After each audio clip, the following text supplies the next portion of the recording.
So I teach a boxing class. I actually teach two, like one to kids and one to adults. Uh, but I've been doing the kids class. Actually, if we being honest, I've been doing the kids boxing class for like 6 years now, right? Um, but I was doing it in coordination with one of the middle schools, and I did boxing fundamentals as well as conflict resolution. So it was a blend. And then I changed jobs. Tried it at my current job previously. Didn't really take off. But now it's doing a lot better. And I asked I asked my class last night. One of the questions I asked them is, what is conflict? Like, what is conflict to a 10-year old, right? And each and every one of them said something similar, right? Most of their definitions of conflict was a problem between two different people, right? A conflict is a problem between this person and this person. We don't get along. We don't like each other. We end up fighting. So it's a problem between two people. To where my question was, well, is is conflict positive or negative? And they was all like negatives, all negatives, all bad. Conflict's all bad. And so I'm like, well, what if conflict is kind of neutral and it just depends on your position? What if conflict doesn't even have to include anybody else? What if I could prove to you that you don't need somebody else to be in conflict? And they was like, how? So I was like, okay, did you pick out your clothes today? Little boy said, yeah. Right. I said, you got, how many pairs of shoes did you want to wear? He was like, it was like three pairs of shoes I wanted to wear. I'm like, so how did you choose? He was like, I just picked the ones that I thought fit best with the outfit. I said, but before you got to that point, you was in conflict because you didn't know which pair of shoes you wanted to wear with this outfit. You got three choices. That, sir, is a conflict. And it didn't involve nobody but you, right?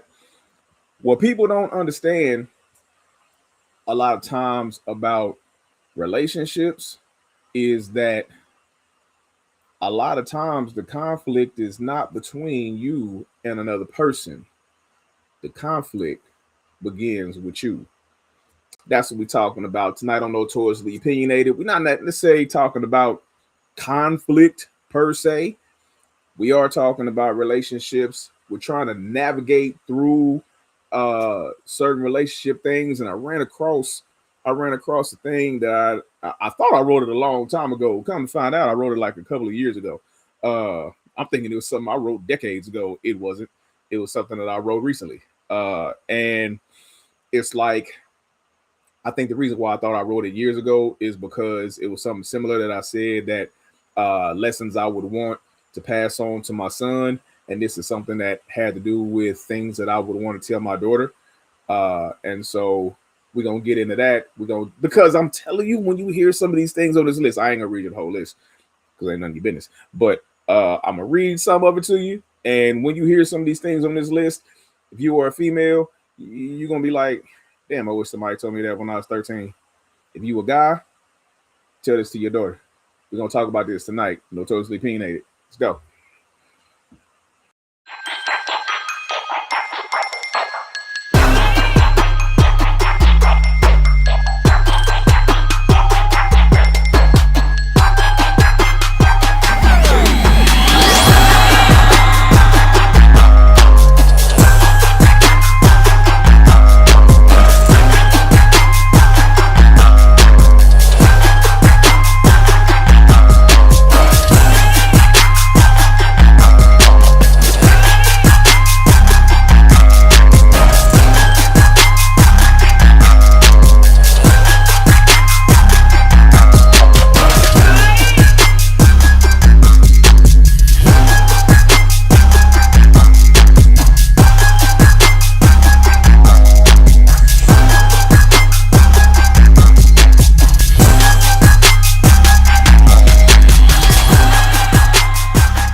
let's give a great big notoriously opinionated welcome to the lovely and Miss talented Miss Yanni K, baby. Can you guys hear me? Can you hear me? Yes, I can hear you. Okay. Hi. So, I ain't seen you in a minute, young lady. How you doing?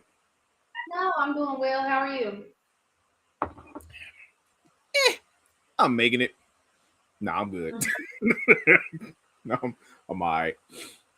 Thank you for being on the show tonight. I am expecting one more guest. He may be in a meeting, but we gonna see, you know. But like Lupe Fiasco said, already the show goes on. All right. All right. So here's the thing, right? Uh I had wrote this a couple years ago, and it was things I wanted to tell my daughter. I don't have a daughter, but these are things that I would want to tell my daughter. It's a long list. I'm not gonna read all of it, but I want to read a couple. I want to read a few of these, and then uh, I want you to kind of reflect on it and tell me how you feel about it. And if somebody would have told you this when you were a little girl, would it have positively affected you, and how? Uh, okay. Um, Memories matter. The world won't end over tragedy and trauma. Time heals. If you would have heard that when you was 13, how would that have affected you as an adult? I think if I would have heard that, I would have felt,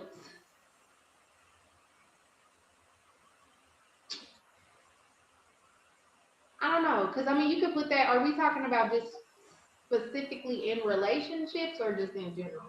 Life, but I think when I wrote that, it was mainly because I've worked with a lot of young girls in schools, right? And a lot of the things that they ended up fighting about, they was fighting over boys. Yeah. And a lot of the fights was because this boy broke up with me, ended up going with this other girl. I'm heartbroken. I'm never gonna get over it. You know. And so I'm like, memories fade. You gonna, you know, trauma and tragedy is not gonna last. You're gonna get over it, you know. Yeah. And these are, or were rather were, uh 11, 12, 13-year-old girls. And so Yeah.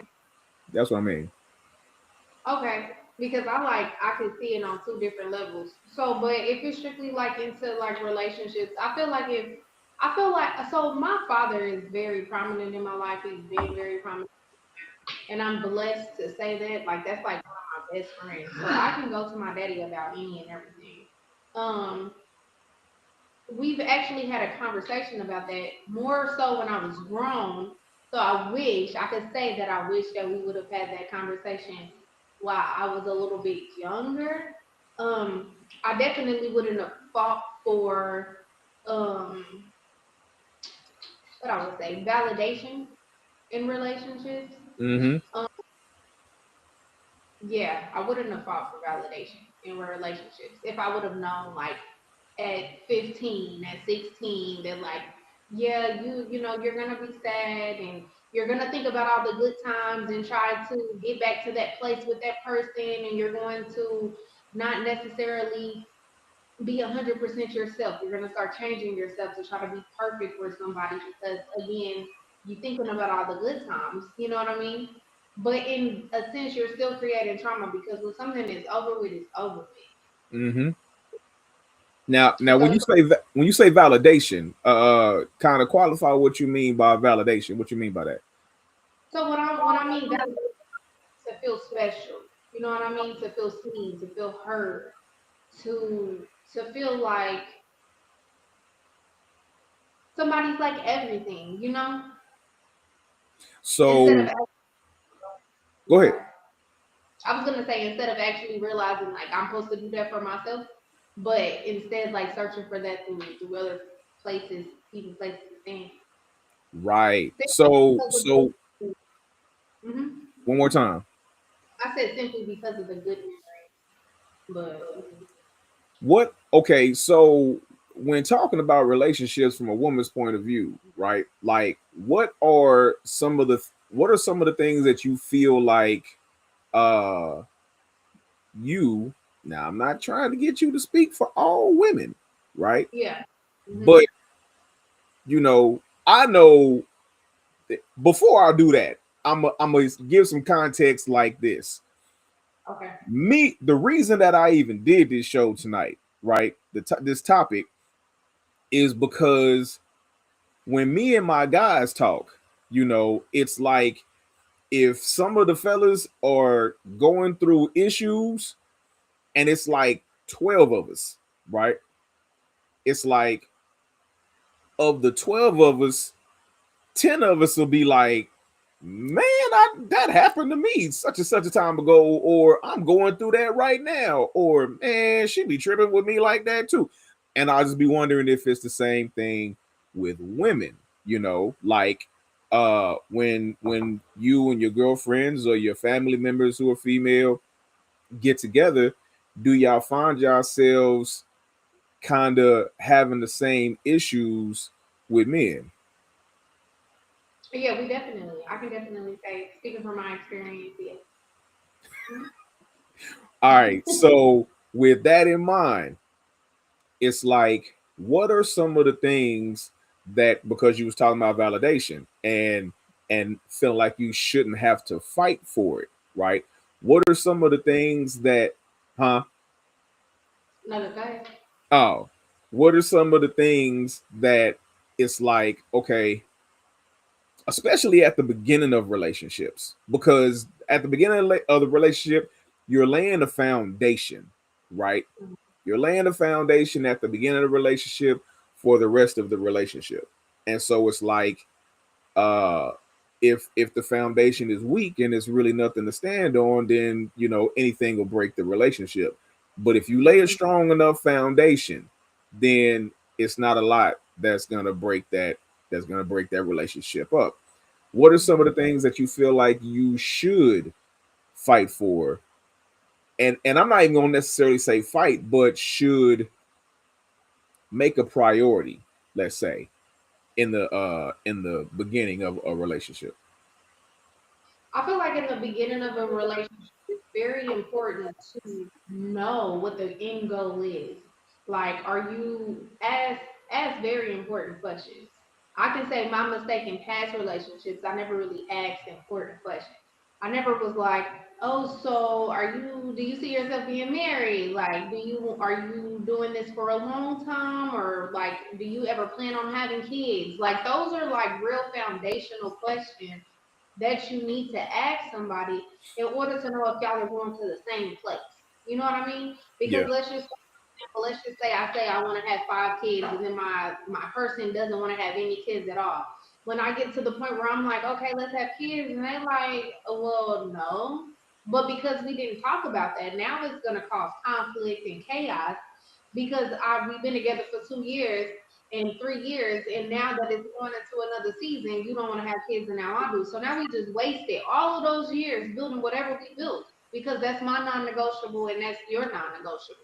You know what I mean? yeah, So really intentional in the beginning in having an understanding of where you guys are trying to go. Do you guys even like the same food, the same movies? Like, you know what I mean? Or if not, are you willing to explore and taste or try new things, like, so I feel like just asking those questions about what your vision is for your life and your partner to see if y'all are on the same page. I feel like that's what builds a strong foundation. now when you say that, are you talking about like within the first year or like the first date? I'm talking about as soon as possible. Like, when you're dating somebody, okay, so when you're dating somebody and they're courting you and y'all are going to the movies and stuff just to try to see each other's vibe, that's like, but if you can actually see yourself being with this person after that little courting stage, I feel like it's important to have a conversation. So, however long that is for other people, for me, where I'm at, I'm like 35 right now. So I don't have time to not talk about where my future is. I'm gonna be 40 in a minute. Like, you know what I mean? I need to know like that I'm where I'm going is where you're trying to go too. So I'm not even gonna hold you. With my boyfriend that I got now, I think we had that conversation like second day, first day, second day. It was very important. hmm I mean, I know that could feel like a lot of pressure, but I don't got time to waste. Hey, my So man, solid. I ain't gonna. Hey, cause I'm like this. Second day. Shh.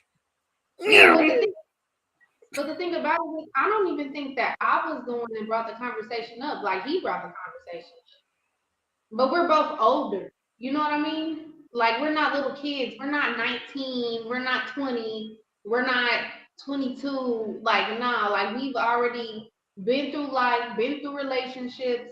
Like not wasting no time. I don't have any time to waste with nobody. And So I neither. think, yeah, I think that's an important part too, though. Like if both of you, and I'm not even gonna just pinpoint the two of you, right? If two people are in a place and a space where it's like, hey, I just want to let you know off the flip, I'm not in a place to where I'm trying to play no games. Uh I'm trying to find my person, and I really don't have no time to waste. I done did my this and I done did my that, and now I'm in a certain lane. And if you're not really in that lane, then you know we can hang out and be cool, but this probably ain't gonna go nowhere. Now, y'all might have been right there in that space, but you got people that's figuring it out. And even though you got people that might be in their 30s or even their 40s, that's like they haven't figured out how to be a boyfriend. They haven't figured out how to be a girlfriend. And if you ain't figured out boyfriend and girlfriend, you for damn sure ain't figured out how to be husband and wife. Right. Yeah. So most dudes, clearly not all, because my man solid, like I said. Now, but a lot of dudes, when the girl comes second day and it's like, so you want kids? You want to get married? You want to whoa. Let's That rein that in a little bit. that's not necessarily how the conversation flowed. Like I wasn't just like, so do you want kids? Or you want to? That's not how the conversation went. But Right, I think like, let's say that I don't know. Let's say that I'm not for sure, right? right. I feel like that's important to say. Like, okay, so I really like you. I think our energy, our vibe, our connection is amazing. I can't necessarily say that like, I know for sure tomorrow I want to be married, but I want to work towards something. I want to work towards actually building something. And then too, it really depends again on what it is that you want. If you're in a baby stage of being in relationships and you don't really know how to be in a relationship, then just date casually. You know what I mean? You don't Mm-hmm. have to say that you want to be in a committed relationship with somebody and then you guys get together and now you're building all of this connections and blended families, if that's the case, and doing all these things just for you to turn around and be like, oh, I don't know if that's what I want. Like maybe I'm moving too fast. Like no, like you can't play with people's feelings like that. You know what I mean? But here's the thing. What if one or the other isn't playing? Like, what if there's a point to where it's like, okay, when we met, this is what I wanted. And then life happened, right? Life happened, and then you realize not that that's not what you want, but that's not what you want right now. Like, that's what I And want. That's that's okay. okay. Communication is everything. Right. Like communication and being true to yourself and being true to your partner is everything. So I'm pretty sure if you're going through life, your partner sees you go through life, sees what you're going through because 9 times out of 10 they're there. If they actually see you and they know you, they're gonna come to you and be like, "Hey, babe, like I feel like you under a lot of pressure. Like, are you sure this is still something that you want? Like, do you need to take some space and some time? Like, in my relationship, I can't necessarily speak for everyone else's relationship, but there has been certain things that have occurred. Life be life, and sometimes, Facts. and because I care, and because too, I'm not trying to trigger myself because I know what I need. And if I feel like in the moment you're not able to give me what I need, I'm gonna come to you and I'm gonna say, "Hey, babe, like, is this too much for you right now? Like, if it is, just let me know. We can step back. If you're willing to like be cool, we can be cool. Like, just communicate to me so I'm not triggered. If you don't feel like talking right now, that's fine. You don't have to talk to me. But I do need you to tell me that you need your space because I don't want to feel like something is wrong. I don't want to feel like because if we talk all the time and then you just have an attitude or something, I'm gonna be like, dang, what happened? You know what I mean? But Yeah. communication is everything. Facts. You can't be afraid to talk and express your feelings. Facts. Now that what you are describing is uh a higher level, and I'm gonna say this, I'm gonna try to say this gently. That is a higher level of emotional intelligence than a lot of women have. I ain't gonna say that. Mm-hmm. Than a lot of people have, right? Mm-hmm. All right. Uh the the gentleman that just came in is the gentleman that I said that would be along eventually. Uh my man, my guy, What's happening? Johnny L. Waller, Jr. You know. my my son Yes, said sir. to protect you at all costs. My phone died, man. I didn't. I had to pull out the laptop and realized, and then my girl was like, "You should click on the link," and she seen the time, and I was a little late, so it's all I'm good. just a tad. But me and Yanni K baby been having a good conversation. I mean, it So sounded like it. Like I can relate. I just picked up on a little bit, but the communication part is critically important. Like as you move forward in the relationship, because if you can't communicate, then what the fuck are we doing? You know what I Mm-hmm. mean? And so, and the thing about communication is, if your communication is off, then your whole relationship is off, right? Like you can't have a good relationship if you're not a good communicator, because mm, things get lost. And fact. Mm-hmm. yeah, and so, and I think that's like one of the things with people, and me and her just had this conversation as well. Like the idea of what a person is listening through them through your lens versus what it is that they're actually saying. It's two different things. And Mm-hmm. so we get lost in the idea of what we think somebody is and what we think we hear them saying, but that's not actually what they're saying. So Exactly. yeah. So And I caught a little bit like yeah, yeah, I see. I yeah, yeah, see. yeah. I was listening. I caught a little bit of But it's like me and you was talking about earlier. There are times that people will fall in love not with the person, but with the idea of a person, right? absolutely. And then will try to shape this person into the idea that they have of them, right?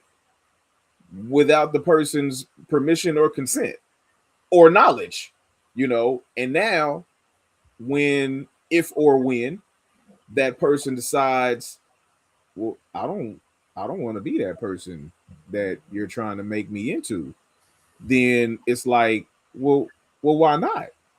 I'm appalled. I'm flabbergasted. I'm a little disgusted that you don't want to be this person that I've had people and not female, just in my life, right? I've had people in quote unquote authority positions tell me that they had the perfect plan for my life, to where my response was, so do I, you Right. know? Uh so how you think we gonna navigate this? You got the perfect plan for my life, and I got the perfect plan for my life. Uh who you think gonna win? Yeah, and and I was saying this earlier, and I've been thinking about this. Like for me in my life, as you well know, like most, since people know who I am, most of the relationships are transactional, not really real. It's really it's really based on either what resources I can bring or some money, or Mhm. like you want to get into a room that you can't get into, but then like I can get into the room, and all of that is fake. It's not even a real thing. And Mhm. so like it's really hard to navigate like what's reality, and then what is somebody's idea of what they thought that this relationship was about to be, and then the relationship becomes very transactional, Right. like it's basically a business deal, and that's not always what I'm looking for. Like I need a meaningful long term. Like I sent a message. I got to go speak at Menorah Medical Center later on this month, and I sent this thing, and I said, well, and I posted this on Facebook today. Like if you looked on my LinkedIn or you look on my Facebook, like at the end of the message, it says, I want to formulate long term, meaningful relationships. And that is one of the most difficult. You would think it would be easy, but it's one of the most difficult things to do because people look at these as transactions. All right. So let me ask both of y'all. This. Go ahead, Jan. I speak on that before you switch to Absolutely. this? Okay, so I'm about to tell y'all an experience that I've had with my baby now, right? So he's a entertainer. He does music. He travels. He does shows all over the country or whatever, right? Why does that not surprise me? I don't know. But anyway, so I found myself in conflict with myself. Not that I like had this idea of what I wanted to shape him into, but like I had to be okay with what like coming into his world and still allowing him to be him, and not trying to change him because of how I felt about it, but like actually like if this is somebody I see myself with, like I have to be okay with whatever it is that he's doing for work. You understand what I'm saying? Like when you're an artist, you got groupies, you got fans, you may get caught up in the moment on the stage, and you might do something that not necessarily your partner would agree with you doing. But he was already doing that before we got together.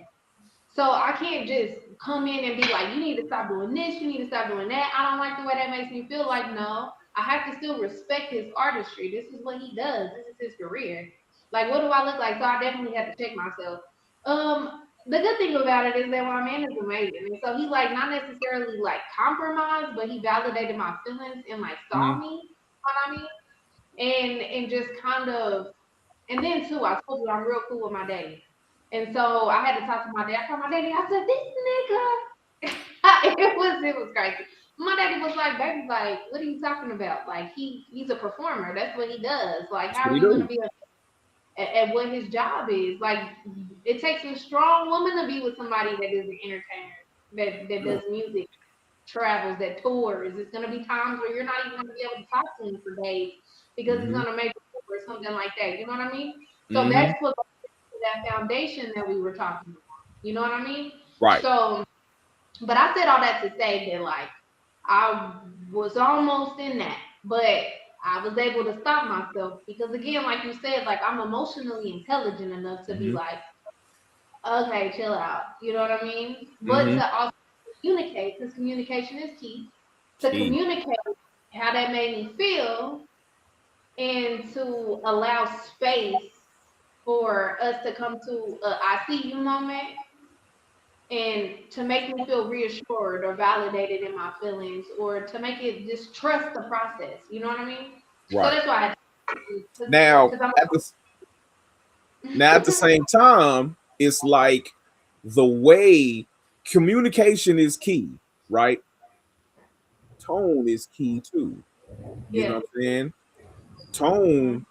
Tone means a lot. You know what I'm saying? Like how you communicate, right? Because you could put the wrong emphasis on the wrong syllable and everything goes crazy, you know? Mhm. you think that you're clearly communicating, but you're really not. So you can uh you could say a simple sentence, uh, and you can emphasize a certain point in each word of that sentence, and it'll make the sentence completely different. You can say something like, "Babe, that hurt my feelings," right? If you say it like that, and you say it in a certain tone, "Babe, that hurt my feelings," right? Then it's like, okay, you know, how did that hurt your feelings? Blase, blase. But if you like, "Babe, that hurt my feelings," "Babe, that hurt my feelings," "Babe, that hurt my feelings," "Babe, that hurt my feelings." I just said 4 different things. Didn't change a word of the sentence, but the inflection changes what the sentence is saying. You know what I'm saying? But at the end of the day, it's how you communicate a thing also in accordance with what you were saying. So communication is absolutely key, but you got people that think that they are master communicators but don't understand tone and inflection. Right. Don't understand, you know, like how they are actually communicating what they are saying and how they are saying it, you know. And so I think that matters too. Yeah, you know, there's that saying that says sometimes it doesn't matter what you say, it's how you say it. How you say it. Like Facts. you can really like want to convey a message to somebody, but it's one thing to say, babe, like, hey, let's sit down and talk about this and whatever. But like, hey, like, and then you get to the aggressive stance and tone and body language. And I think people miss out on body language, but body language is very important. Body language key. How you approach somebody, what your body is saying, is completely it's important. And then you pick up these context clues, like what somebody is actually saying versus what they're verbally saying. And that shit happens all the time. Like you can, and that's, you know, terms like passive aggressive. You can say some shit but be very aggressive. Mm-hmm. Like, and think that you're not, but people pick up on that. And so it really is, again, the basis when historically or imperialistically or however you look at this shit, like communication has always been the key. That's how we pass on stories and traditions, and that's how we frame our families and all of these things. And if we pick up these behaviors that are counterintuitive to us really communicating with the person that we want to be with, like it leads to all kind of fucked up confusion. And then back to what you were saying, I when I told my ex one time, she didn't believe who the fuck I was, right? Like out here. And then one day, a news crew showed up for like 2 days at my house. And she got hella pissed off. Like, this is an invasion of property. And I said, listen, this is what the fuck I do. And either you with me or you not. Like, but this is my wife, right? And so, you know, I don't know what to tell you, but like I'm not gonna compromise you. I'm not gonna compromise my values, but I'm not gonna argue with you about what I do for a living. Because this is what I do. Right. And so it's this fine thing of like, if I tell you this is what I do, and then you think about the things that I do, what that entails, mm-hmm. My hope is you are very supportive. If not, then we're going to have a problem. Right. And it's going to be either like I created the problem or you created the problem. And I am a very transparent person. Like what I do is what I do. I tell people all the time, and you can Google who I am. Because this is what I do for a living. And I have kids, I have all kinds of things. I got to pay bills. Like this is my job. Just like you would get up and go to your job at Walmart or go to your job at the bank or go to your job at wherever that is. This is my job. This is my job. This okay. Is, you know, that's what it is. So let's talk about this real quick, because KJ just brought up something that I was actually about to kind of segue into, and that's past trauma and healing, right? Like is some other of my partners that's like, hey man, I keep running into all these chicks and all of them talking about they healing from past trauma. Everybody is healing right now. What is up with all this healing? How long do you gotta heal? You know, and so it's what a lot of my guys is talking about. It's like, man, why does it seem like every woman is in a transition stage of healing? Everybody's healing. And the way he said it is like he had talked to like 4 or 5 different girls, and it's like they was all reading from the same script because they all said the exact same thing, right? Almost word for word, he said. Now he's in a different state, you know what I'm saying? And so maybe that's how it is there, right? I don't know because I ain't never been in that state. Uh but it seems like past trauma is one of the things that is blamed for current behavior, right?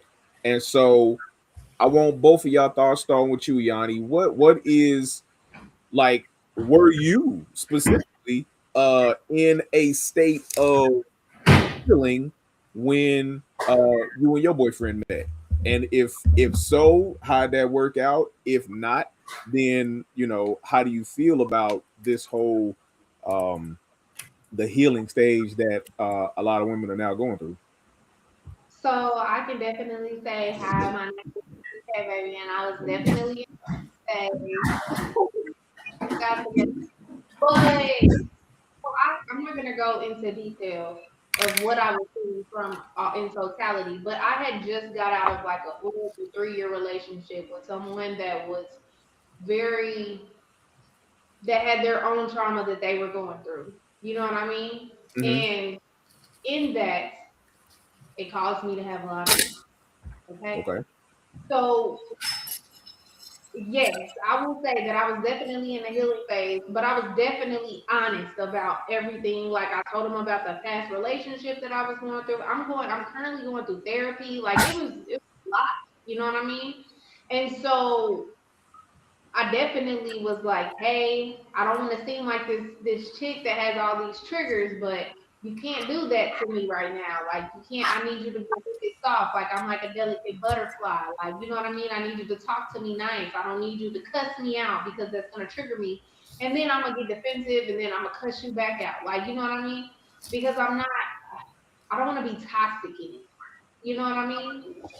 So what I can say is I was definitely in a healing phase. Niggas be having females go through a lot in relationships, okay? And I'm not gonna say that men don't, but 9 times out of 10, y'all be doing it. You know what I mean? But 9 times out of 10, it's the female and it's her not her worth or her feeling like she can change somebody because she's had this vision of what this person had the potential to be and not actually being real about where this person is right now. You know what I mean? Just, Yeah. oh, I have potential to go here. Like, no. So moving into this relationship, I wasn't like, I didn't care about potential. I wanted to see you right now. Like, I wanted to see your raw self because I ain't got it. I ain't got it to give if you ain't got it to give me. And I need a safe place. I need nothing that's gonna make me feel insecure. I don't need nothing that's gonna make me upset. I need to be able to communicate my feelings. And I say this all the time to him. I be like, okay, so in therapy, I'm learning how to process my feelings in real time. So just listen to me, okay? This is how I feel. Like, you know what I mean? Because I was one that because I really didn't want conflict, I would like sit on it. Something would piss me off and I would just sit on it because I didn't want it. And then like you do 3 other things and then I'm exploding and now it's the problem. Like, you know what I mean? So Mm-hmm. I'm how to be effectively emotionally intelligent is what I would say. I think it's working. I feel like he could probably attest that it's working. Because we talk about deep stuff and real stuff, you know. But yeah, I was definitely healing, and niggas definitely had me messed up, and I definitely had to heal. Well, Like, you know.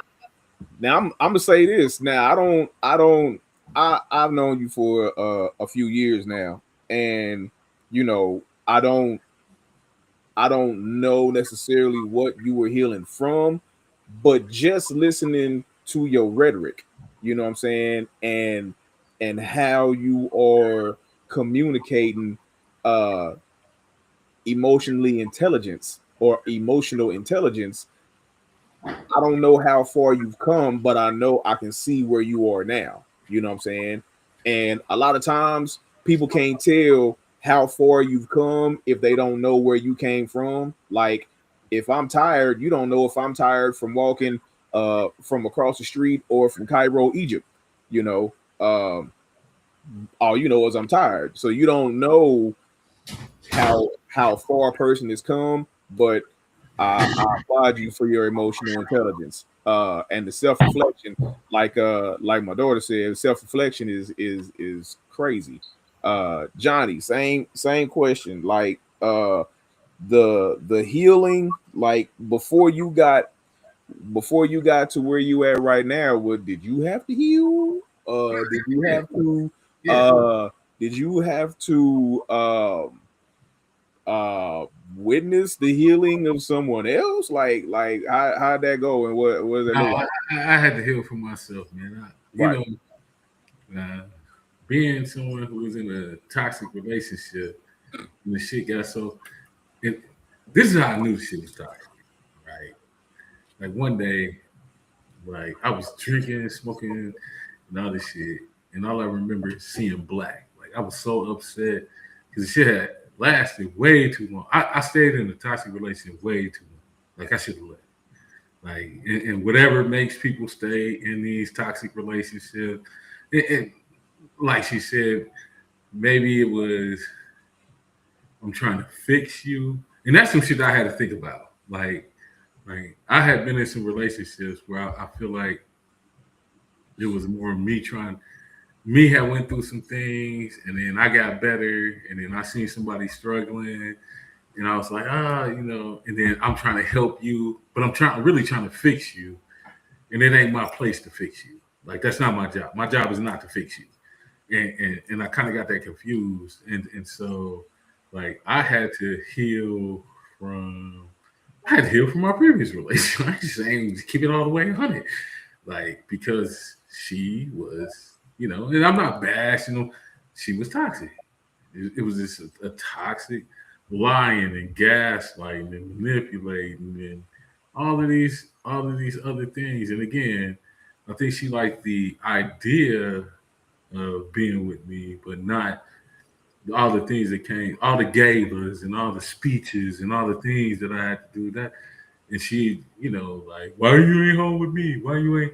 But then would ask me for money, like, and I'm like, how you think I'm paying for all this? Like, I got to go out here and speak, and I got to go out here and do all of these things to pay for this, and it turned into a very toxic relationship to where, you know, and I remember when I had to go file a restraining order against her, right? And I didn't want to do it because I was caught up in some, I've been in the game, shot people, been in prison. Like now I got to go down to the courthouse and file a fucking restraining order against you. Right? This is what we doing. And it was so uncomfortable. The relationship was so toxic, so this and so that. And I'm like, and then I'm quit. And this is some men shit. Like I got to question my manhood and what I'm like.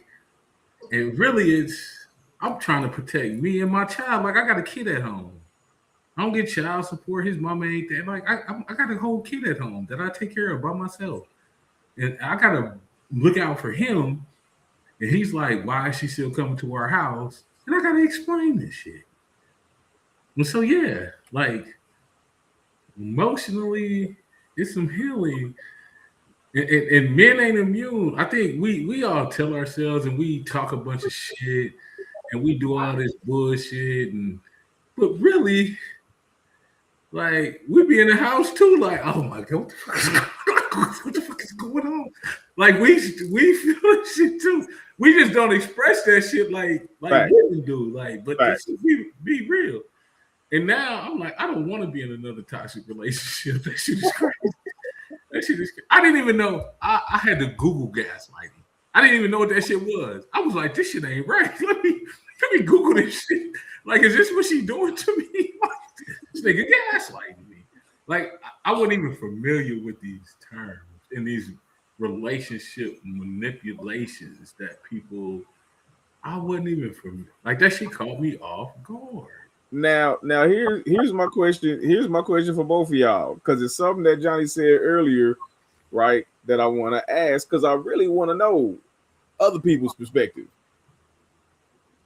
When you realize that you are in a toxic relationship and it's locked in, why do you stay?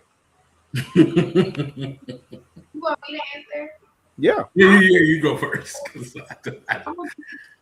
I'm gonna be transparent with you. So for me, it was kind of like a safety thing. And when I say safety, it wasn't more so like, oh, I just knew this person and I'm talking about like real life physically, like I had to make sure that I got out of that situation as safely as I could because of the dynamic of the relationship. You know what I mean?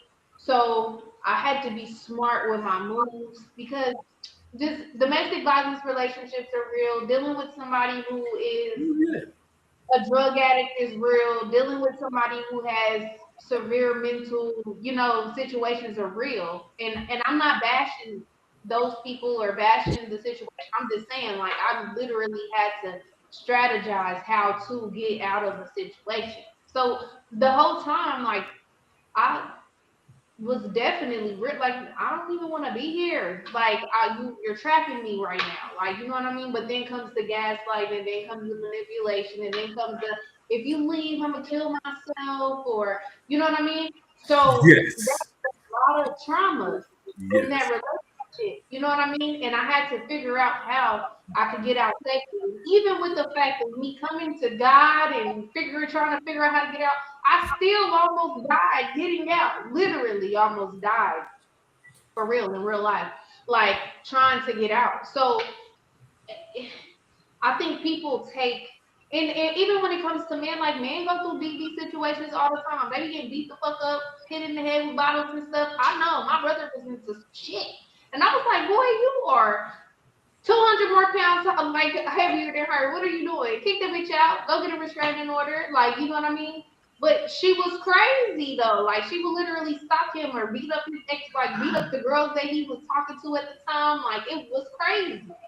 So this isn't just a female thing. It's not just females that go through things like things too. But even in that, so it can be different reasons the person stays. They could be feeling like that's all that they deserve. You know what I mean? It could be that they're not able to maybe they grew up seeing that with their mom and dad and it's just normal for them and they're able to thrive in chaos. But for me personally, it was a more safety thing. I had to make sure my kids was okay. I had to make sure my mama was okay. Like this is somebody that knows where my family lives. Like I gotta make sure that I do it in the sense that everybody will be okay. You know what I mean? Right. But that's so no, I didn't just stay just because I wanted to stay in a toxic situation. I had Right. to say about Listen, I when this motherfucker used to go to work, it's my house. She ain't even on the lease. It's my house. I used to think like I'm about to call 2 men in the truck, pack all my shit up, and leave my own house. Where me and my child stay at. Like I'm leaving my own house. Like and when I left and went to go stay with my mom and left her in my motherfucking house. Right. And she started stealing my shit. Like stealing my shit. Like and then she was like, oh well, I needed some money, so I was gonna take your shit to the pawn shop. Like, nigga, what? Like, so I didn't stay. Like, I'm, me, I ain't scared of shit. It is what it is. But I think I stayed because I kept thinking like I could fix this shit, or she would be the person who I thought she was meant to be or could be. And then I realized, like, again, I learned that that's not for me. Like, you are who you are. And until you're willing to change that shit, you're going to be who you're going to be. And I just told somebody the story of the scorpion and the frog and shit, right? And so the scorpion on there, and he's trying to get across the river, and like, scorpions can't swim. So the frog come along, and he's like, I'm gonna take you across the river. And so the frog like, nah, you gonna sting me and we gonna drown. And the scorpion's like, nah, I ain't gonna do that because we both gonna die. And so the frog thought about it like, yeah, you're right. So I'm gonna trust you this time to say, like, I'm gonna take you across the river because if you sting us while we in the river, we both gonna die. And the frog jump in the river with the scorpion on his back, and they get halfway through the river, and the scorpion sting the frog, and they start to drown. And the frog says, like, what's going on? Like, I thought you know, because we both gonna die. And the scorpion says, I had to do it. It's in my nature. It's in my nature. It's in my nature. Yep. And so, like, I understand, like, in a relationship, I got my viewpoint, you got yours, but in the end, that shit is up to you. And so I stayed in a relationship hoping that somebody would change for the better. Like, it wasn't the worst, like, but that's not what you wanted to do.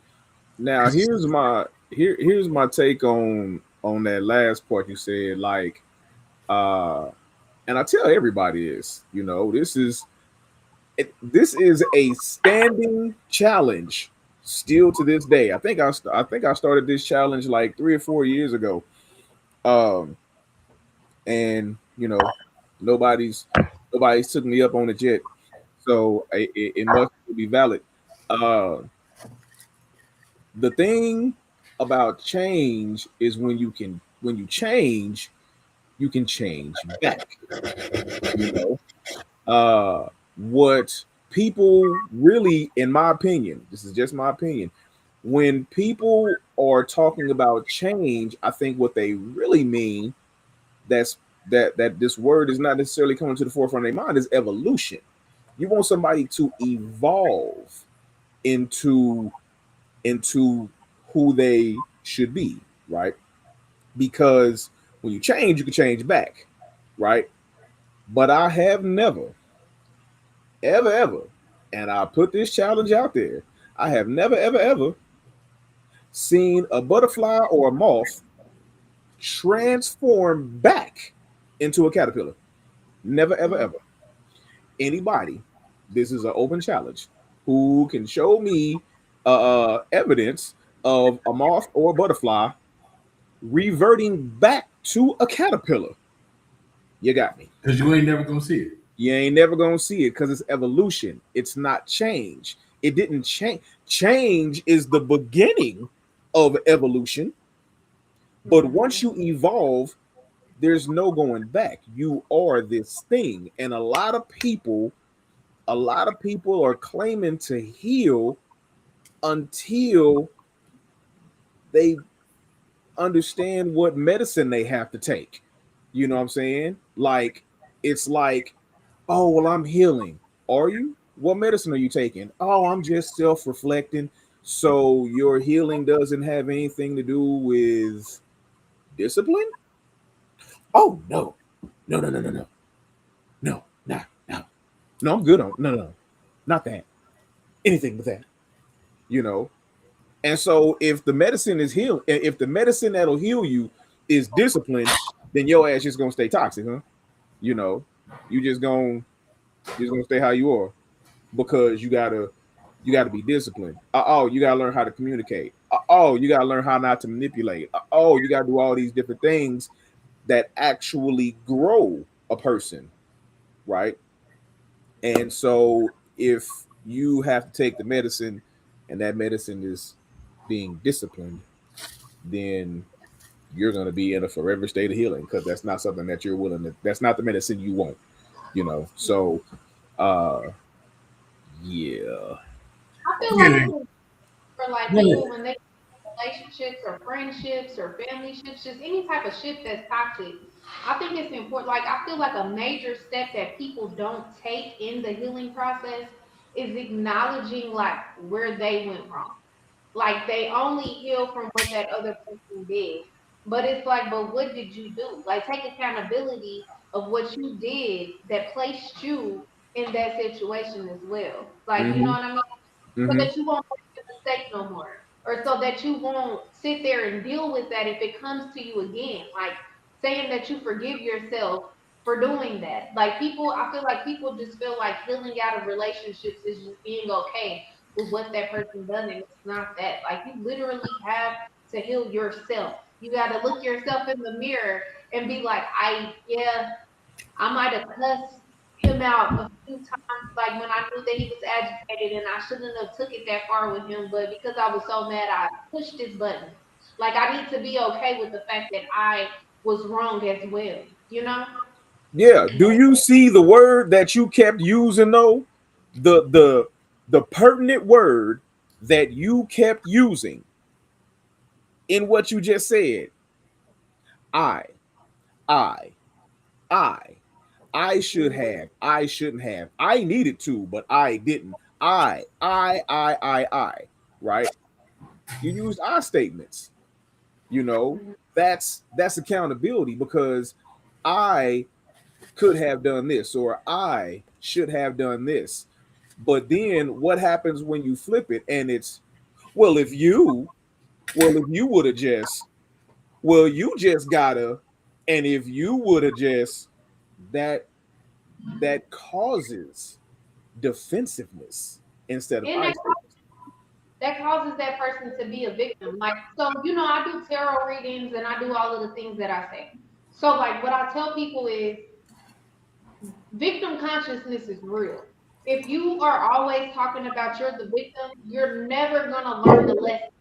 So, what my motto is on my page is we're not victims, we're lesson learners. Like, you know what I mean? Because everything that you go through, every story you go through, you're learning a lesson through it. You just have to be able to see it and acknowledge it. Right. So, if you're doing the you did this to me, that puts you in a state of it wasn't me. I don't have to take any type of accountability, which Right. makes you be, no, my phone died. Damn, my phone died. I can still see you. Oh, yeah, it died. and, It did, but and we would like to thank Yanni K, baby. that was a very valid point. Though. very, very. Motherfuckers don't want to take accountability for shit, man. Like, Right. That be the thing. Like, the word accountability and responsibility, people act like they're allergic to that shit. Sometimes it's you. Facts. And you may not want it to be you. You may think it's other people. Nigga, it's you. Well, I'm gonna say it like this. There is no one person that kills a relationship, right? Like both parties in the relationship play a part, right? I'm just saying that one person may play a bigger part than the other person. You know what I'm saying? Or they could play an equal part in what is going on in the relationship, but one can deal with it and one cannot. You know, so Man. therein lies the problem because Yeah, I'm a very fair motherfucking individual, man. Like I'm very fair with shit. Like I Right. don't, but you just can't fuck me over, like, and think that like this shit gonna be okay. And then in relationships, like you can't fuck me over and think we still gonna be in a relationship. Like, bro, I gotta bounce.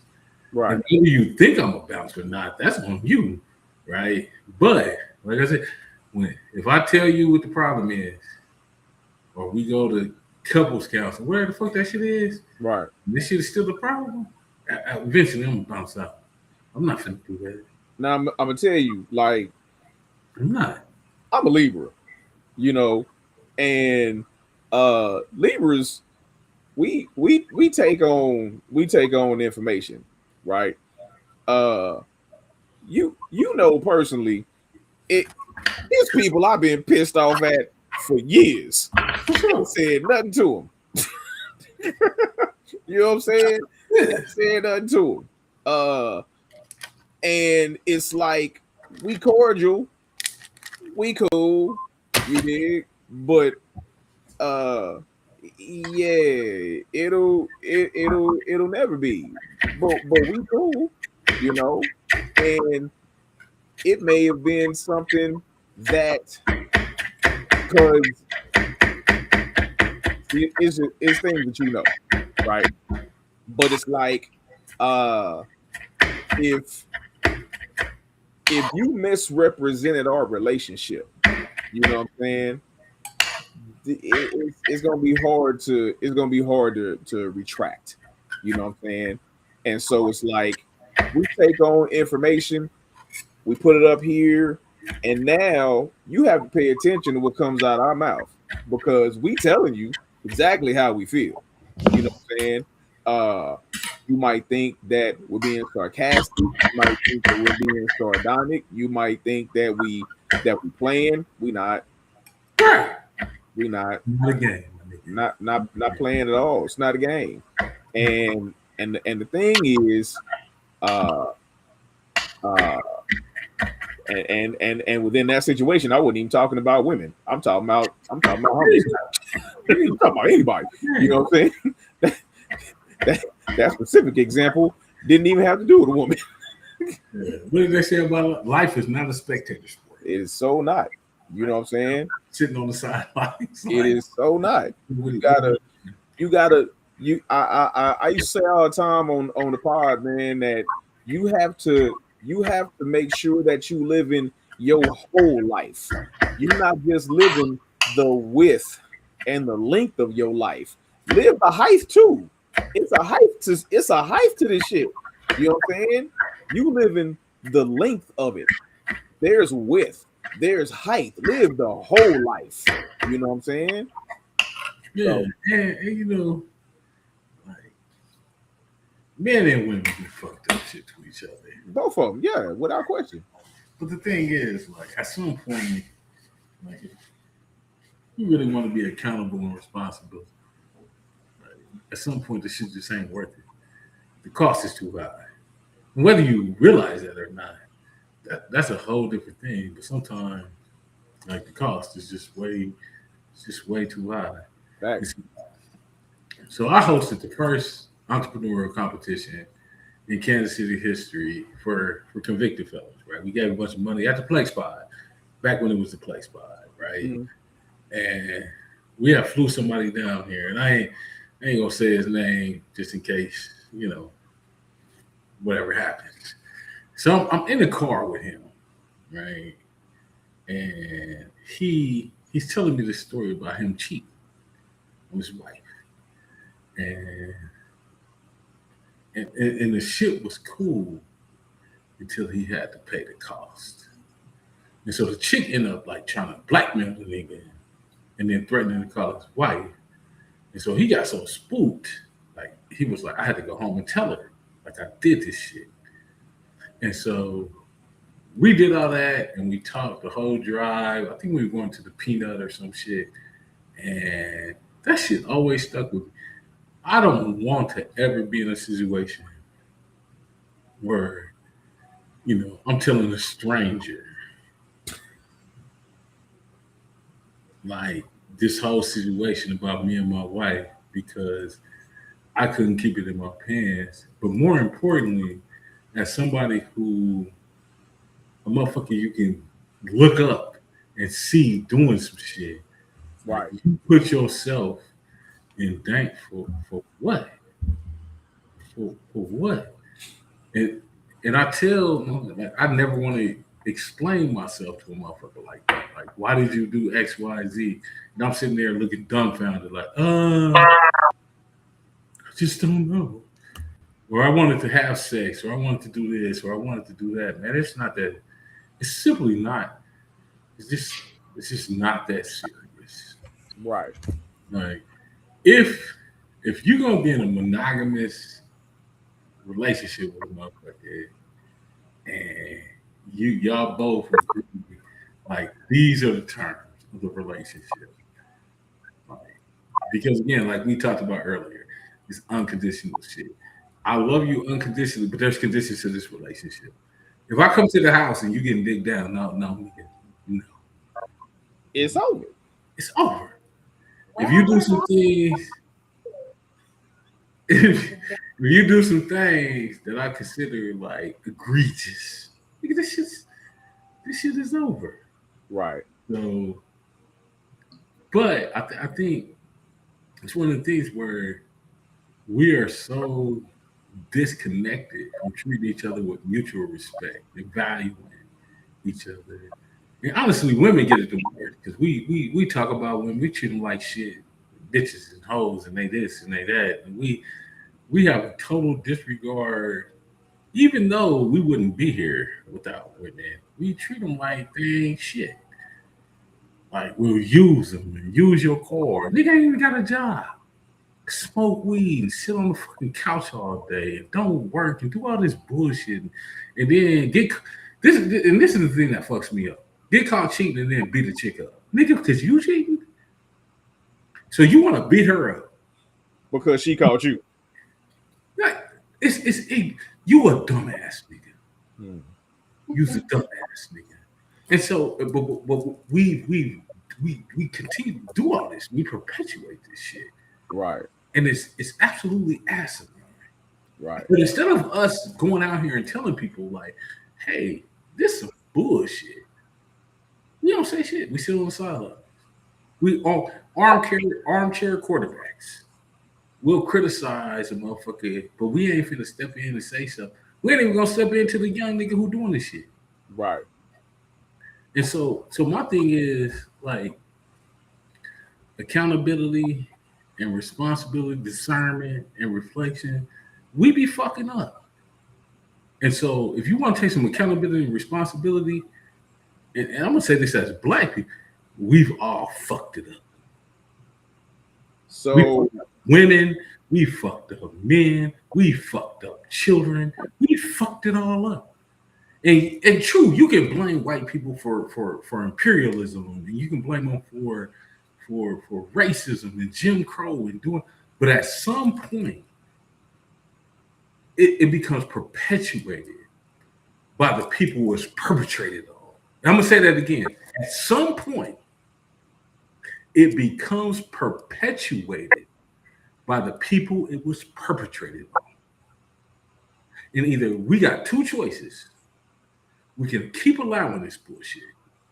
We can keep allowing last year, we had the highest rate of domestic violence homicides in Kansas City history. That's just a fact. It's a fact. We can keep perpetuating this bullshit to each other. Or we can do something about it. So let me say this before we start to wrap up. So both of you during the course of the show have said something about people using people or being used or something like that, right? I have a particular perspective on that word in relation to how it is normally being used, and I am of the mindset that it is not being used properly. And so let me just speak this. There's using somebody. I think what people don't really think about is that everybody uses everybody on a daily basis for something or another, right? Everybody uses everybody else, right? What I think people mean is that they don't want to be misused, right? Being misused and being used is two different things, right? You use somebody like, let's say let's say whatever it is that Johnny is cooking right now. If he forgot something at the store, he's like, bro, because whatever the hell it is that you've been chopping up for the last half hour, you ain't done chopping yet. Damn, nigga, let me finish chopping. You ain't chopping. You ain't done chopping yet. No. Let's say he runs out of celery. Out of all of the 15 stalks of celery he been chopping for the last 45 minutes. Let's say he runs out of celery, and he's like, "Hey, homie, after the show, can you run and grab me some more? I need like 15 more stalks of celery, right? Because I chopped up 30 stalks of celery, but I still need 15 more to chop up. You know what I'm saying? Was that not using me? You know? Yes, it was. Let's say Yanni needed help moving, right? Scrap, can you come help me move? Sure, that's using me. Let's say I needed Yanni to come on the show tonight to be a guest on my show. Did I not just use the both of y'all? Yes, I did. Yeah, you did. Would any of that, would any example that I just named be considered misuse though? No. Nah, I think misuse is what people say is using. You use no. Like there's a specific difference. Like me and you had this conversation, and you told me what's happening, and I said, "Hey, I'll come on the show." You are not using me because I voluntarily agreed to come on this podcast, right? I think misuse is when your motives are not what the fuck you say your motives are. So use is determined by motive then. So you're saying that use is determined by motive. Absolutely. Absolutely. Use is determined by motive. If we've got a pure motive, we want to come on this show. Me and you have been in the same situation. Go Yanni. And so yeah, we can talk about our experiences so we can let other people know. Now, had you come to me under the guise of some other bullshit and got me on here and talking about some shit, and then I realized later on this is not what it is, that's different. So what if I felt like I could get both of y'all to come on this show if I just talked about relationships? That's not using? No, because I'm gonna tell you something. If you have a conversation with somebody and you build a long-term relationship with them, a long-term meaningful relationship, you can tell when the motherfucker using you or not. You my nigga, I've known you. Like we best friends, nigga, you my brother. Like you not finna do that. Right. That's not in your nature. If it was a different person, maybe so. But I've known you. That's the whole thing. Like get in relationships, boyfriend and girlfriend even. How well do I know you? I wasn't even gonna do this show tonight. Until I wasn't gonna do a show tonight. I know. We talked about this before this. Right. And so if you were trying to be deceptive, you'd be ignorant to come to me and be like, man, I don't even, and I damn near told you, like, no, let's do it. I'm gonna hop on the motherfucker. Let's figure. So, no. What's up, Yanni? I think that when it comes in relationships and what you guys are both saying is both valid. But I feel like in relationships, when people say that they feel used, I feel like it's more so in the sense of like reciprocity. Like if I'm doing something for you and then when I ask you to do something for me, you feel like you're going. Uh-oh. I don't think the phone charged enough. Right. Get her some better equipment. I think she tried to charge her phone or plug it in. Nah, hold on. We're gonna find out. There we go. Okay. All right. So let's say like, okay, so like he said, if a nigga is at my house and I'm at work and he's using my car, but then I may be cool with that. But if you come and pick me up at work late, nigga, and I know you ain't doing nothing but you at the house playing the game, you are using me. because you can then, which is what he was saying as far as motive. You know what I mean? But Yeah, let's just exactly. you got my car, coming, you pick me up, and you at my job 10 minutes before I get off. That makes me feel like okay, he's not necessarily. He may be using me because, like you said, we all use somebody. You know what I mean? But he's not misusing me due to the fact that he's still caring about, or that person is still caring about what I have going on over here. So I feel like in relationships, that's what that means. I feel like both of y'all had y'all had the right. Y'all just Yeah, no, what you said is actually. I worked There's at no right answer. I'm gonna say names. I worked at Appia Healthcare, and it was this chick on the oxygen team. Like, and me and her was hella cool. She was smart. She was a pretty chick. Whatever. Every time she wore sunglasses to the office, I knew she had got beat up. And every time she left, and I would leave, and we would stay late sometimes. That nigga, he didn't have no job. He nothing. He always be late picking her up, and she always made excuses for this nigga. And so I had to, Angelique, you're a beautiful girl. You smart. What the fuck are you doing? I love that nigga. Is this love, bro? You going to work with your supervisor? Me and her supervisor. We talking about this. Oh, Angelique got beat up again. Is this love, my nigga? Is this love? You asked the question earlier. Why do we stay in these type of relationships? That's not a relationship to stay in. And he would come pick her up sometimes. It'd be him and his partner. She had to sit in the back seat of her own fucking car. Is this love? That's crazy. That's madness. It's madness. That's madness. But motherfuckers do it. Well, Do it. the homie real got a song, and he's saying the song, "Love's not supposed to hurt." Now, he's, I believe in the song, if my memory serves me correct, that it's kind of like a double entendre, to where it's like he's talking about domestic violence and love's not supposed to hurt, but he's also talking about how love is not supposed to hurt internally, you know. So it's like if when women are in domestic violence relationships, and you know they're saying that they love the other guy, and the guy loves them, love's not supposed to hurt, you know. And I've been hit in the eye before. It hurt. Uh, I, I've been hit in the eye before. It hurt. My nigga, I ain't even for the front.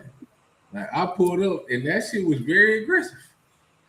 It was a very aggressive situation. Very aggressive. Moving on. So Moving on, but I'm just saying it was a very aggressive situation, and it wasn't aggressive on your part. I feel like when people are in domestic, I get kind of sensitive on this subject only because I was in that situation. And when you Mhm. are in a violent situation, it's embarrassing. You're first of all, you know that you're not supposed to be in that situation. So you 9 times out of 10 you are making excuses. Sometimes the only thing somebody can come up with is that I love him, but really, deep down inside she was scared. She probably didn't know how to leave. If the nigga black in her eye and still making her go to work because the bills gotta be paid, what makes you think this nigga not really like, bitch, if you don't go to work, I'm gonna kill you? Like, you know what I mean? right, So, right, and if she's getting beat up, she's already at the level of fear to where she's fearing for her safety. You know what I facts. mean? So when it comes to those type of situations, it's hard to maneuver out of those. Now let's go to a situation where the female isn't getting abused and she's just stupid over a nigga because she just is. I don't understand what that is. Like I've never been able to comprehend. Like, girl, if you can go and do that's when it comes to like the self worth. That's when it comes to like maybe she grew up and she like this is her definition of what love is. Because I feel like a relationship can't teach you what love is. I don't care what nobody says. Like you have to love yourself. You have to love yourself the way that you want somebody else to love you, so that you can know what your standard of love is. You know what I Right. mean? Like I take myself to go get my nails done. I'm not gonna be like, oh, when nigga get my nails done. No, no offense, baby, because I appreciate you for getting my nails. This is just an example. So it's not like That's not my standard of you proving that you love me.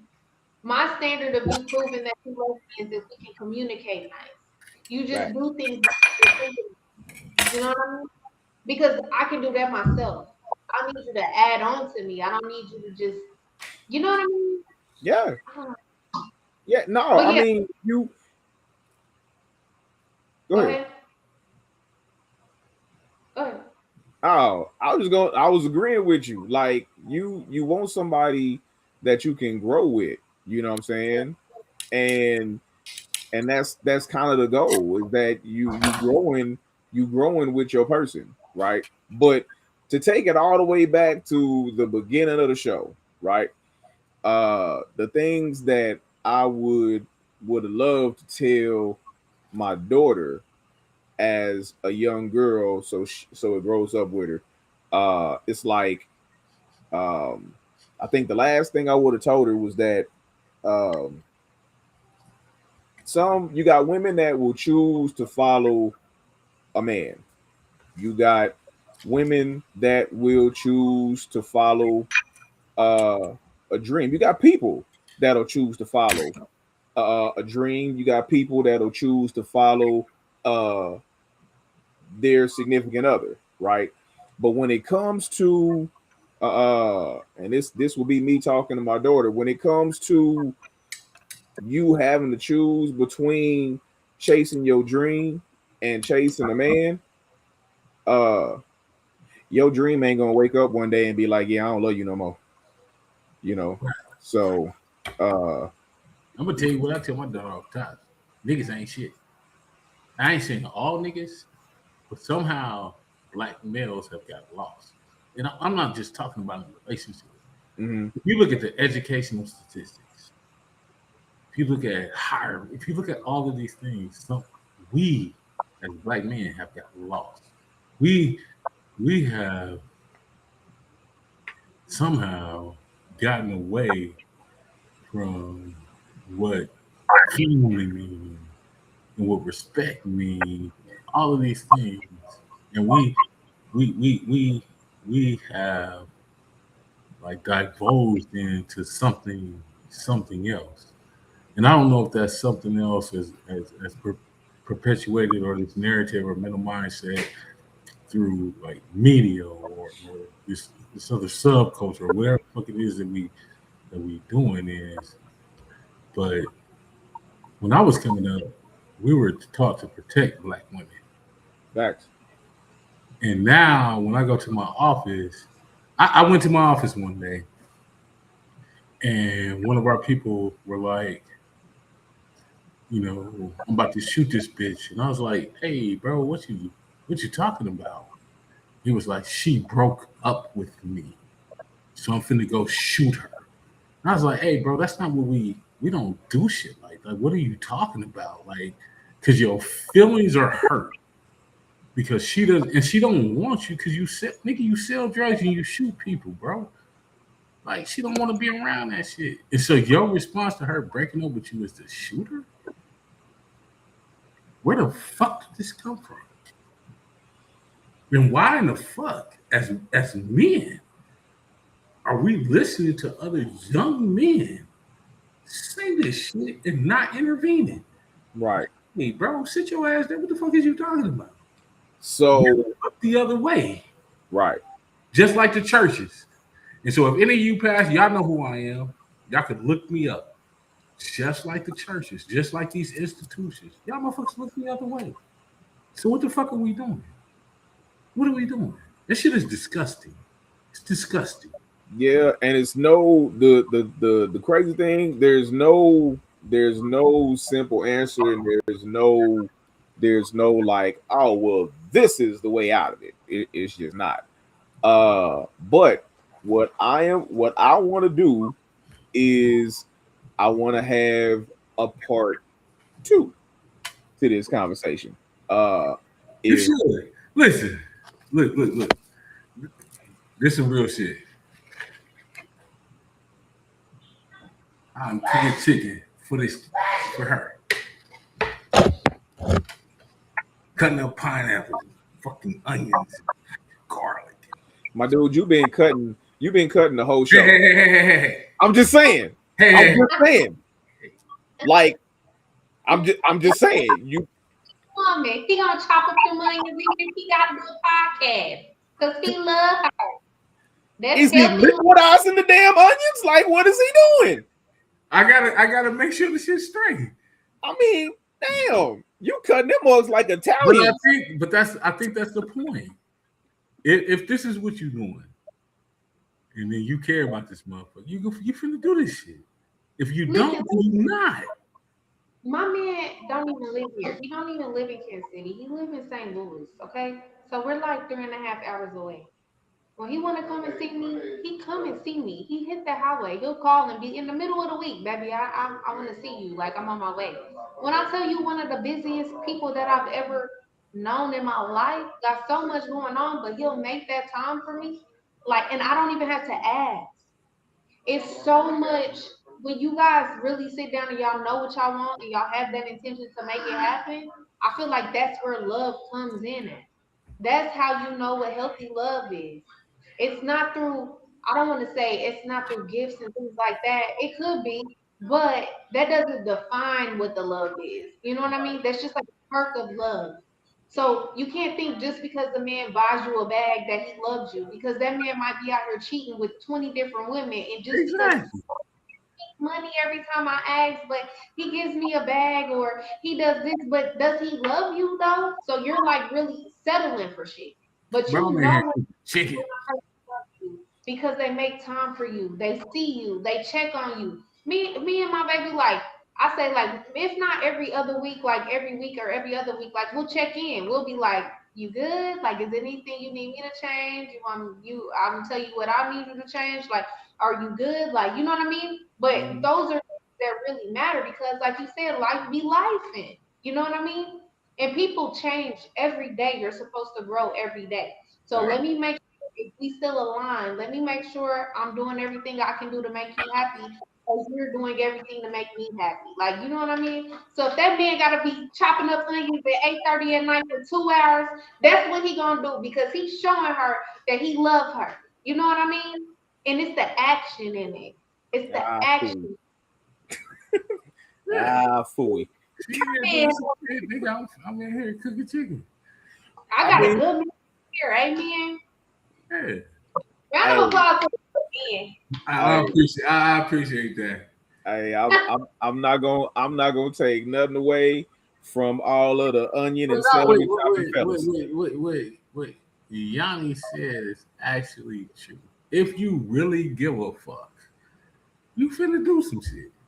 If you don't give a fuck, and that's what people need to watch for. If you don't give a fuck, motherfucker ain't finna. Facts. Yeah. Like again, I got a whole chicken. Nigga, I'm finna cook a whole chicken. Whole joint. But all right, so we're gonna do a part 2 to this. And hopefully both of you are available when we do the part 2. I'm old. You know, again, when we talk about long-term relationships, man, you know I got you for whatever. Yeah, we can do that because I just during the course of the show, I've been getting texts talking about I want to be on. If you ever do this again, I want to be on that show.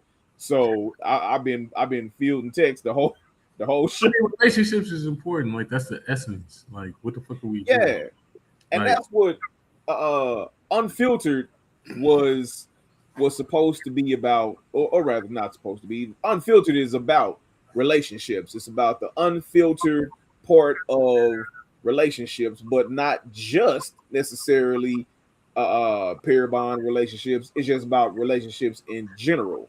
You know what I'm saying? So I want to say this. I want to give context to this shit. Yeah. Last year, there were 10,000 domestic violence cases. Okay. 8,000 of them were black people. Okay. 8,000 of the cases that went to court were black people. And so not only, I understand that you want to talk about this for the nature of the podcast, but it is something that we all need to talk about in relation to us? No, I want to talk about it because it's relevant. Same thing. You know, Ah, okay. yeah. Same thing. Same. Yeah. So it's like these are conversations that need to be had in more than just consolidated circles. You know Mhm. what I'm saying? These are conversations that need to be had publicly because there's something that Johnny said, there's something that Yanni said. Hopefully, there's something that I said that will strike a chord with somebody. And it's like, huh?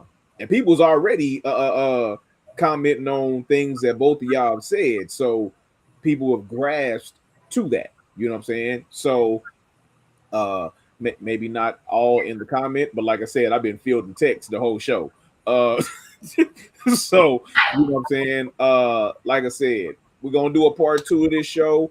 Uh, it could be next week. So if y'all are available next week, let me know. But and if not, let me know when you're available. We can do it then. But Available next week for this conversation. I think it's critically important. My son 18, my daughter 19. It's critical. It's critically important. And as somebody who runs a domestic violence coalition, like I I see women strangled, beat up, hit with wounds, stick, all kind of shit, man. And at some point, what the fuck kind of relationship are we in? Like, what are we doing?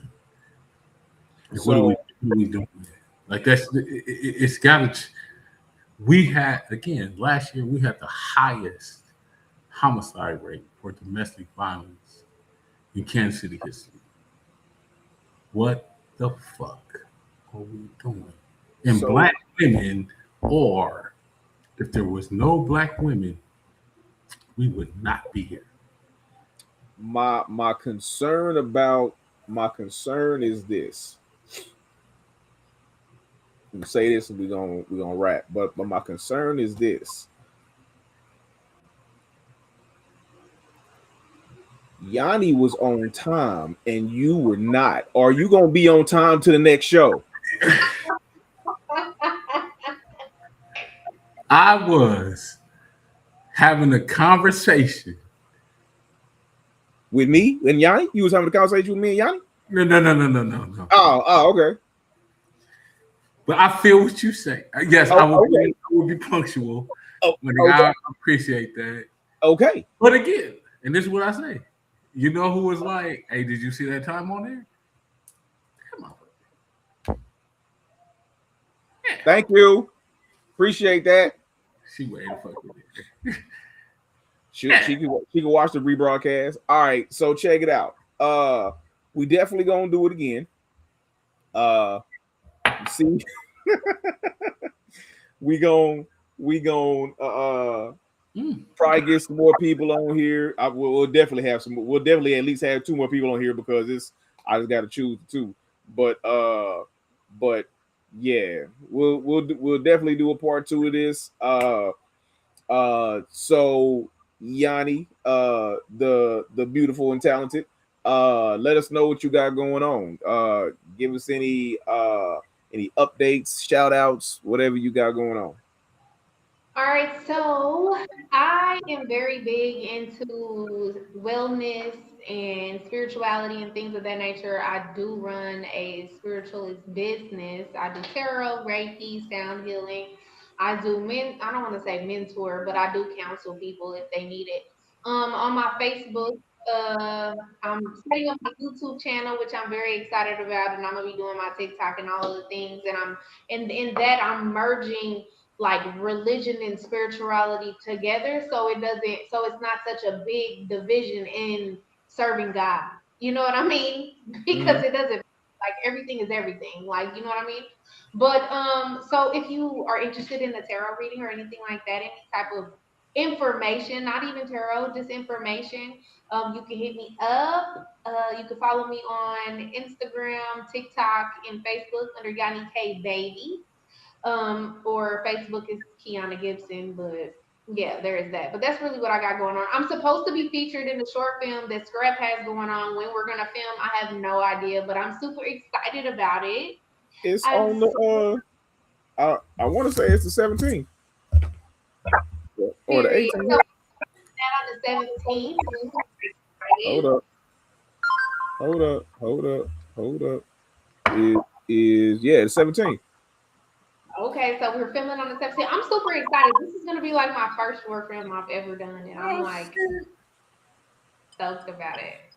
I'm so excited. Hey, and I mean, you thought I was playing when I told you the role was you. You It know, is. It literally is. yeah.